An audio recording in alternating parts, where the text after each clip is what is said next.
All right. Hello and welcome. We're at Lander Home Immigration. Really happy to have our attorney, Manuel Ugarte, here. Manuel, what was the good news last week? We had a big win yesterday. Yes. So with all the climate at the international airports and people being detained and getting visas revoked, we were able to get one of our clients paroled out of immigration custody. Awesome. Huge win. Totally fantastic. What exactly does that mean? It really means we hear this word get bond or getting released, and the immigration laws, depending on your circumstances, whether you're just a newly arriving alien, whether you're at an international airport, you're seeking admission at a border, walking over, or you've been in the United States for a while and been arrested or convicted of a crime, am I eligible for bond? Can I be released from custody? Can I wait outside till my next hearing? And the regulations and the federal law, it can be confusing. Sometimes immigration judges say they have no jurisdiction, they can't hear this, or you have to go to ICE, to a government official for them. And here, that was our situation.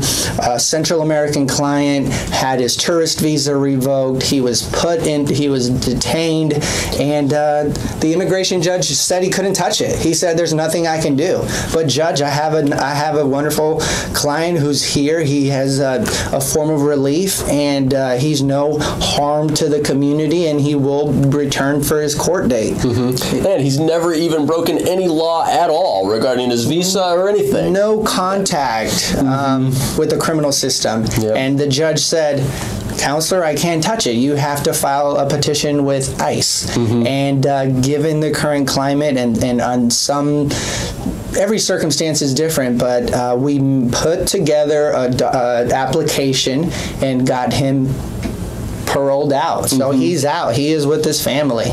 And that is just great news, because those are tougher situations. If you have not been in the United States, if you're seeking admission at an international airport or at the port of entry, and it can be tougher when you have to work with the agency officials. So, Manuel, if I'm hearing you right, it sounds like you needed some pretty good negotiation skills to make that happen. How many times were you on the phone with this guy's ICE officer to make this happen? Oh, I called him every day to let him know that I was checking in on this case, that it was a priority, that I wanted our client out. So getting the documents, working with the family, checking up with the ICE officer, if not requesting to speak to a supervisor, and having that nice dialogue that, hey, my client is not a flight risk, he will attend his hearings, and he's not a danger to the community. And having those, I mean, even there is a legal standard that ICE officials have to apply, and that they need legitimate reasons to deny this parole and bona fide evidence. So letting them know that you are aware of the law and the standard, that a federal court, if they happen to review it, would review their discretionary call. It was great. So back and forth, and now I have a beautiful rapport with the ICE officers. Good. So if somebody is detained, would you recommend that they try to do this by themselves, or would you recommend that they have some help going through the process? Oh, you need some help, definitely, in terms of whether it's before an immigration judge, or even tougher working with an ICE official, because sometimes if there's no jurisdiction with immigration court, you have to talk to the deportation officer.